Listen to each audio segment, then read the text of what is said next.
Friends, welcome back to our YouTube channel GK with me. तो आज के इस क्लास में हम पढ़ना शुरू करेंगे इंग्लिश वोकैबुलरी के बारे में। इस क्लास में हम स्टार्ट करने वाले हैं एंटोनिम एंड सिनोनिम की नेक्स्ट सीरीज़। मतलब इससे पहले 70 पॉइंट्स जो है वो मैं आपको पढ़ा चुकी हूँ, 70 वर्ड्स मैं आपको याद करा चुकी हूँ, सारे के सारे ट्रिक्स से हमने याद कर लिए हैं। ये हमारा 71 वर्ड है, ये आपके एचटेट को ध्यान में रखकर बनाई जा रही है क्लास। चाहे आप पीआरटी, टीजीटी, पीजीटी किसी भी एग्जाम की तैयारी कर रहे हैं, साथ साथ अगर आपका सब्जेक्ट इंग्लिश है 60 मार्क्स वाला, टीजीटी और पीजीटी दोनों में, तो उसके लिए भी ये क्लास इंपॉर्टेंट रहने वाली है। इसके साथ साथ अगर आप चंडीगढ़ पीआरटी की तैयारी कर रहे हैं तो उनके लिए भी ये क्लास इक्वली ही इंपॉर्टेंट रहेगी। तो अब हम स्टार्ट कर देते हैं आज की क्लास को। आज का हमारा पहला वर्ड जो है, ये मैंने 71 इसलिए लिखा है क्योंकि हमारा 71 वर्ड है, सॉरी। तो यहाँ पर सबसे पहले मैंने लिखा है एस्पर्जन। एस्पर्जन का मतलब होता है कलंक या फिर बदनामी। तो एस्पर्जन का मीनिंग होगा कलंक या फिर बदनामी होना, डिफेम हो जाना, किसी का नाम खराब होना। तो इसका कीवर्ड यहाँ पर है ऐसे पर्सन मत बनो जिससे बदनामी हो। तो एस्पर्जन मतलब कलंक या बदनामी, तो इसी से निकल कर आ रहा वर्ड क्या है, एस पर्सन मतलब ऐसे पर्सन मत बनो जिससे क्या हो, तुम्हारी बदनामी हो। तो एस्पर्जन का मीनिंग क्या हो जाएगा, कलंक या फिर बदनामी होना, डिफेम होना। तो अगर हम इसके सिनोनिम की बात कर लेते हैं तो इसका सिनोनिम यहाँ पर है स्लैंडर एंड डिफेमेशन। ठीक है, डिफेमेशन। तो यहाँ पर सिनोनिम इसका हो जाएगा स्लैंडर एंड डिफेमेशन। तो एस्पर्जन का मीनिंग है यहाँ पर कलंक या फिर बदनामी। तो शायद ये इसका एंटोनिम नहीं है, मैंने यहाँ गलत लिख दिया। एक्स्ट्रावेजेंट का मतलब तो खर्चीला इंसान होता है।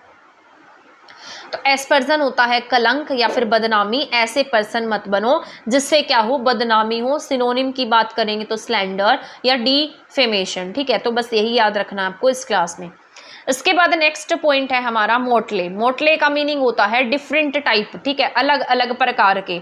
तो यहाँ पर ना इसका कीवर्ड है मोटले से, देखो मोटे लोग आ रहा है, मोटले मतलब मोटे लोग। तो इसका कीवर्ड है यहाँ पर मोटे लोग कैसे होते हैं, भिन्न भिन्न प्रकार के होते हैं। तो मोटले का क्या आएगा, मोटे लोग भिन्न भिन्न प्रकार के होते हैं। तो अगर हम इसके सिनोनिम की बात करते हैं तो इसका सिनोनिम होगा डिस्पैरेट एंड डिफरेंट। तो मोटले होता है मोटे लोग भिन्न भिन्न प्रकार के होते हैं, अलग अलग टाइप के होते हैं। तो disparate and different, different type क्या होता है, अलग अलग प्रकार के, डिफरेंट काइंड। ठीक है, तो ये मोटले का मीनिंग होता है अलग अलग प्रकार के या भिन्न भिन्न प्रकार के। इसका कीवर्ड मोटे लोग, मोटे लोग कैसे होते हैं, भिन्न भिन्न प्रकार के होते हैं। एंटोनिम की बात कर लेते हैं तो एंटोनिम इसका सेम हो जाएगा, यानी कि सेम काइंड, एक ही तरीके के। तो यहाँ पर ये हमारा सेकंड वर्ड था मोटले। फर्स्ट वर्ड हमने क्या पढ़ा, एस्पर्जन, ऐसे पर्सन मत बनो जिससे क्या हो, बदनामी हो या कलंक। ठीक है, सेकंड हमने पढ़ा है यहाँ पर मोटले। मोटले का मतलब होता है डिफरेंट काइंड। इसके बाद है स्टेयर। स्टेयर मैंने होता है घूरना। ठीक है, स्टेयर का मीनिंग क्या होगा, घूरना होगा। तो स्टेयर से हम याद रखेंगे स्टार। स्टार जब भी निकलते हैं सब लोग उन्हें क्या करते हैं, घूर घूर कर देखते हैं। तो स्टेयर का मतलब होता है घूरना या ग्लेयर करना या गॉक करना। ठीक है, तो स्टेयर मीन्स घूरना, किसी को घूर घूर कर देखना। तो ग्लेयर एंड गॉक। इसके बाद एंटोनिम की अगर हम बात करें तो लुक अवे। ठीक है, तो लुक एंड अवे इसका क्या हो जाएगा, एंटोनिम हो जाएगा। स्टेयर का मतलब होता है घूर घूर कर देखना। इसके बाद हम नेक्स्ट पॉइंट पर चलते हैं, इनऑर्डिनेट। तो नेक्स्ट हमारा 74 पॉइंट है जिसका नाम है इनऑर्डिनेट। इनऑर्डिनेट का मतलब होता है अत्यधिक, मतलब बहुत ज़्यादा, सरप्लस होना, प्लेंटी होना। इनके बुक के ऑर्डर इंटरनेट से अत्यधिक मात्रा में मिलते हैं। इनऑर्डिनेट, इसको कैसे याद रखेंगे, इनके ऑर्डिनेट मतलब बुक के ऑर्डर। ठीक है, इनके बुक के ऑर्डर इंटरनेट से अत्यधिक मात्रा में मिलते हैं। तो इनऑर्डिनेट का मतलब क्या हो जाएगा, अत्यधिक मात्रा में।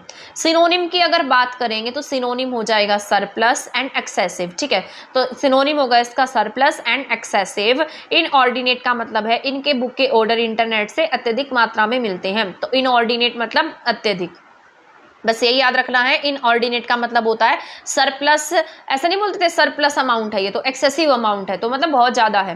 तो इसका एंटोनिम की अगर हम बात कर लेते हैं तो उसका मतलब होगा शॉर्टेज। ठीक है, तो एंटोनिम होएगा शॉर्टेज, मतलब कमी हो जाना किसी चीज़ की। इसके बाद हमारा नेक्स्ट पॉइंट है, मोस्ट इंपॉर्टेंट पॉइंट है ये हमारा, जिंगोइस्टिक, जिंगोइस्टिक होता है हमेशा लड़ने के लिए तैयार रहना। आपने अपने आसपास भी ऐसे लोग देखे होंगे जो कैसे नेचर के होंगे, जिंगोइस्टिक होंगे, यानी कि जो लड़ने के लिए हमेशा तैयार रहते होंगे। तो जिंगोइस्टिक, जिंगोइस्टिक होता है लड़ने के लिए हमेशा तैयार रहना। जैसे अब मैं हूँ, मेरी कभी मेरी मम्मी के साथ में ऐसे बहस हो जाती है तो मेरी मम्मी हमेशा मुझे बोलती है तू तो हमेशा लड़ने के लिए तैयार रहती है। तो मैं मुझे भी कह सकते हैं जिंगोइस्टिक, तो मेरी मम्मी मुझे क्या बोल सकती है, जिंगोइस्टिक, मतलब लड़ने के लिए हमेशा तैयार रहना। तो जिंगोइस्टिक होता है लड़ने के लिए हमेशा तैयार रहना। जंग करने वाले हमेशा लड़ने के लिए तैयार रहते हैं। अब ये वर्ड मुझे हमेशा याद रहेगा क्योंकि मैंने इसको रिलेट कर लिया। तो जिंगोइस्टिक क्या होता है यहाँ पर, लड़ने के लिए हमेशा तैयार रहना। तो आप भी ऐसे रिलेट कर सकते हैं इसको। जिंग मतलब जंग करने वाले कैसे होते हैं, हमेशा लड़ने के लिए तैयार रहते हैं। तो जिंगोइस्टिक क्या होगा, जंग करने वाले हमेशा लड़ने के लिए तैयार रहते हैं। अगर हम इसके सिनोनिम की बात कर लेते हैं तो इसका सिनोनिम हो जाएगा वॉरलाइक। वॉरलाइक मतलब युद्ध की तरह या जंग की तरह, ठीक है। एंटोनिम की अगर हम बात करते हैं तो इसका एंटोनिम होगा पीसफुल होना या फिर काइंड होना। तो इसका एंटोनिम होने वाला है पीसफुल और काइंड। सिनोनिम की बात करते हैं तो वॉरलाइक, ठीक है। बस इतना याद रख लेना। इसके बाद हम चलते हैं हमारे नेक्स्ट पॉइंट पर, 76 पॉइंट पर। हमारा 76 पॉइंट है मोदिकम। ये मैंने आपको शायद कल की या परसों की क्लास में बताया था। ये मैंने कहा था कि मैं आपको नेक्स्ट क्लास में इसके बारे में बताऊंगी। तो ये वर्ड मैंने यहाँ पर ऐड किया है। इसका मतलब है मोदिकम। मोदिकम होता है कम या औसत या फिर कम, थोड़ा। इसके सिनोनिम की अगर हम बात कर लेते हैं तो इसका सिनोनिम हो जाएगा मोदी अब कम मेहनत करते हैं। तो इसका सिनोनिम क्या है हमारे पास में, कम, ठीक है। मतलब ये सिर्फ वर्ड है याद करने का, मोदी कम। मोदी कम मतलब मोदी कम मेहनत करते हैं। तो कम, मोदी कम, इसी में आ रहा है कम या थोड़ा।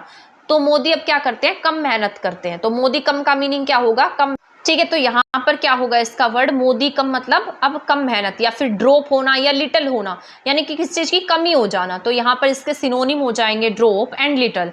एंटोनिम्स की अगर हम बात कर लेते हैं तो इसका एंटोनिम है एंटायरली एंड एम्पल।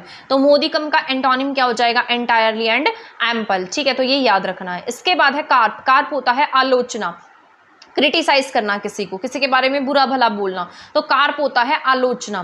तो इसके सिनोनिम की अगर हम बात करते हैं, सॉरी पहले हम इसका कीवर्ड देख लेते हैं। कार में बैठकर आलोचना, वो हमारी कार में भी बैठे फिर उन्होंने क्या किया, हमारी आलोचना की। तो कार्प होता है कार पर बैठकर आलोचना करना। तो कार्प, कार पर बैठकर आलोचना करना। कीवर्ड क्या है इसका, कार पर बैठकर आलोचना करना।